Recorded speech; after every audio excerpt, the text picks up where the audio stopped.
Sharp AquaSense 8 di tahun 2025 ini harganya udah murah turun setengah loh. Dan ini speknya lumayan bagus, komplit banget lagi. Jadi apakah worth it untuk dibeli? Mari kita langsung review si Sharp AquaSense 8 ini di tahun 2025.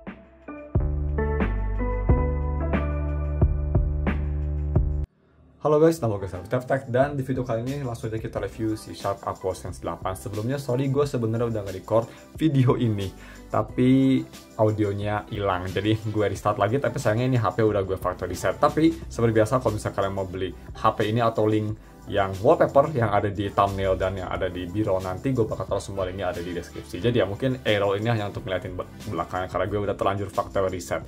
Sorry about that ya, ini gue salah recordingnya, malah nggak ke-record sih suaranya, itu ngebug mungkin HP-nya.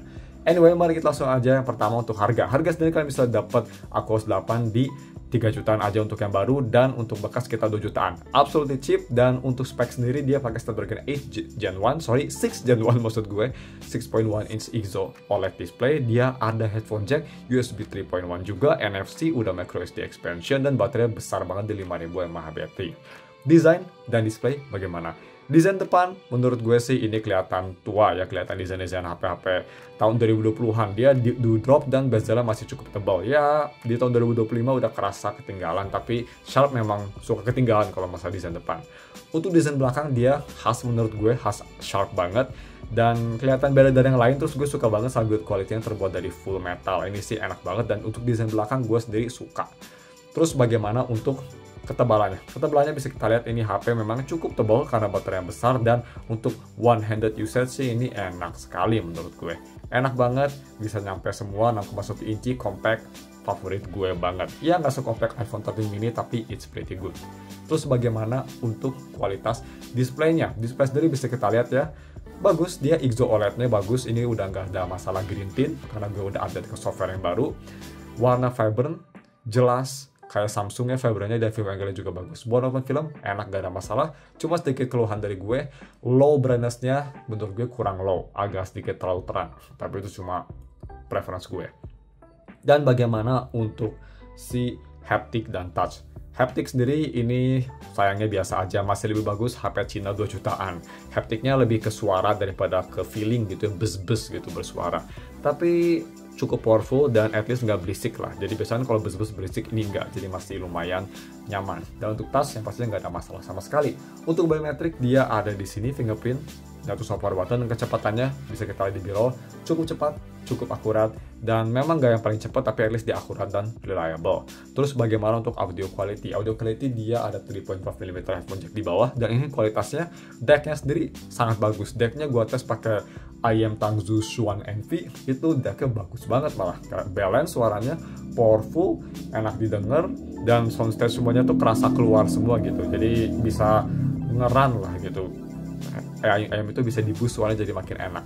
Cuma gue rasa memang ini untuk si full volumenya jelek. Dia pakai IM yang Tangzu gua aja yang sebenarnya butuh 2 kali lipat power dari IM biasa, tapi nggak parah-parah banget. Biasa kalau di HP biasa itu sekitar 60 volumenya, kalau di sini harus 95. Yap, hampir full. Itu aja sih kelemahannya untuk si volumenya, tapi kualitasnya sendiri udah sangat bagus. Dan speakernya bagaimana? Speakernya gue bisa bilang di harganya cukup jelek.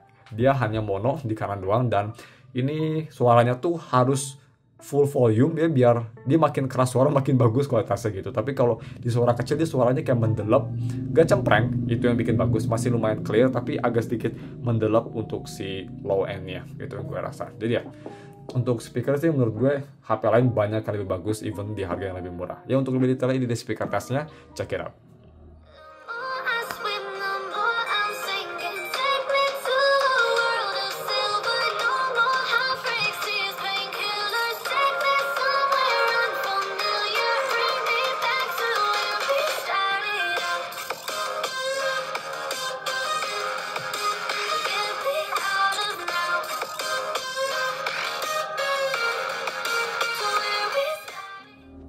Terus bagaimana untuk si kamera quality? Jadi kamera di HP ini menurut gue lumayan eksepsional, lumayan bagus. Kamera depan di 8 megapiksel, Dan kamera belakang ini ultrawide 8 megapiksel juga, dan kamera mainnya di 50 megapiksel, udah ada optical image stabilization, bisa nge-record juga di 4K 30 untuk kamera belakang dan 1080p 30 untuk kamera depan. Tapi bisa kita lihat sayang untuk kamera depan selfie-nya walaupun bagus, kualitasnya vibrant dan detail, tapi dia dynamic range-nya pretty much non-existent, pretty much jelek ya, foto gue jadi gelap tuh kelihatan. Jadi buat kalian yang mau nge-vlog gitu ya di outdoor, itu kayaknya bakal struggling. Dan foto di outdoor juga kalau misalnya ada cahaya bakal struggling.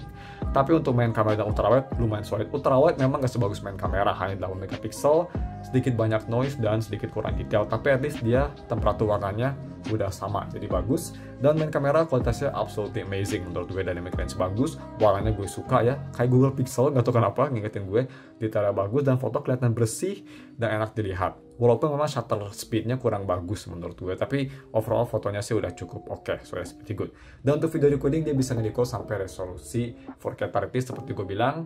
Menurut gue ini kualitas mikrofonnya exceptional banget, jadi ya check it out sendiri. Oke guys, jadi ini dia video recording pakai resolusi 4K 30 di Sharp Aquosense 8, dan yang gue rasa ya ini dynamic range-nya pretty good. Kalau di layar ini lebih vibrant, tapi gue jamin hasilnya kalian lihat mungkin lebih agak sedikit pudar ya. Tapi yang gue salut sama HP ini, mikrofonnya is actually pretty good. Buat 3 juta ini one of the best yang pernah gue denger loh. Dan untuk stabilisasi juga oke, karena dia udah ada EIS dan OIS, so that's pretty good. Dan ya seperti ini kualitasnya, nice. Kalau misalnya mau lihat ke bawah, kalau misalnya kalian mau vlogging gitu ya, ini masih oke. Dan viewfindernya juga dia responsif, gak nge-lag sama sekali kok. So it's pretty good. Dan mari kita langsung aja moving on selanjutnya ke si gaming performance yang surprisingly lumayan solid juga. Let's go. Dan bagaimana untuk si gaming performance? Dia pakai Snapdragon 6 Gen 1 yang bisa dibilang bukan chipset paling kencang, tapi 6 Gen 1 menurut gue lumayan decent. Untuk gaming masih oke lah. Jadi gue coba main game yang berat, Wuthering Wave, itu gue main di medium setting, FPS-nya di 60-in, tapi nggak sampai ya, bisa kita lihat, itu gak ada stutter sama sekali, yang sangat bagus, tapi FPS memang kira-kira kalau di Linasita sekitar 30-25 kalau jalan-jalan. Kalau combat bakal drop dikit. Jadi kalau misalnya kalian mau mainnya lebih enak sih, FPS-nya di low setting, dan FPS-nya mendingan di cap aja ke 40 biar nggak overheat juga. Overall gameplay yang gue suka ini nggak ada stutter dan lumayan responsif, jadi HP ini masih enak kalau main Wuthering Wave menurut gue. Responsif dan nggak ada stutter itu dua hal yang sangat buruk gitu ya. Nggak responsif dan stutter, dan di HP ini nggak ada, jadi udah sangat enjoyable menurut gue main game berat sekalipun. Dan untuk main game rhythm bagaimana? Cukup oke juga, dia nggak ada stuttering sama sekali, nggak ada audio delay, nggak ada touch delay. Karena dia pakai stok Android yang mungkin jadi kerasa responsif lah, lebih enak dari HP Cina menurut gue. Ketiga lah, pertama Google, kedua Apple, ketiga baru Sharp, keempat baru Samsung seperti kalian tahu. Lumayan bagus. Terus bagaimana untuk si UI experience? HP ini pakai stok Android dan bisa kita lihat day to day performance-nya great ya. Gue lumayan surprise ini, cepet banget kayak HP 5-6 jutaan HP Cina lah gue jamin. Kayak kalau bisa nggak gaming ya, untuk day to day gitu kayak launch aplikasi cepet, YouTube juga kerasa cepet ya launchingnya, bisa kita lihat. Terus navigasi di UI juga kerasa smooth banget kayak HP 5-6 jutaan zaman sekarang lah.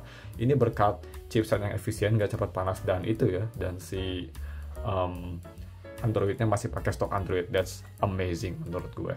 Terus bagaimana untuk si battery life ya? Sendiri battery life dia hanya di 5000 mAh, dan bukan hanya di 5000 mAh. Gede banget untuk HP compact, jadi ini HP bisa tahan pretty much 2 hari untuk usage gue. Pemakaian enteng medium ya 2 hari easy peasy dengan SOT sekitar 8-9 jam. Gila banget sih ini HP. Gak cuma kecil, tapi baterainya juga badak banget, jadi buat para power user ya, ini bisa tahan lama banget menurut gue. Dan yang terakhir, sebelum kita tutup videonya, kelemahannya. Apakah HP ini ada kelemahannya? Ya pastinya ada. Tadi yang seperti gue bilang, itu kelemahannya dari si kualitas audionya yang biasa aja. Terus gue bisa bilang juga untuk selfie-nya kurang oke. Layarnya kelihatan tua, tapi yang kerasa banget sih software update-nya hanya 2 tahun, itu yang agak menyayangkan. Jadi ya, semoga selanjutnya bisa lebih lama software update-nya, tapi saya itu sih, gue sih nggak ada keluhan. Dan untuk konklusinya, kalau misalkan lagi nyari HP yang compact, baterainya badak, kameranya bagus, dan komplit banget fiturnya, masih ada micro SD, NFC, USB 3.1 loh, bayangin.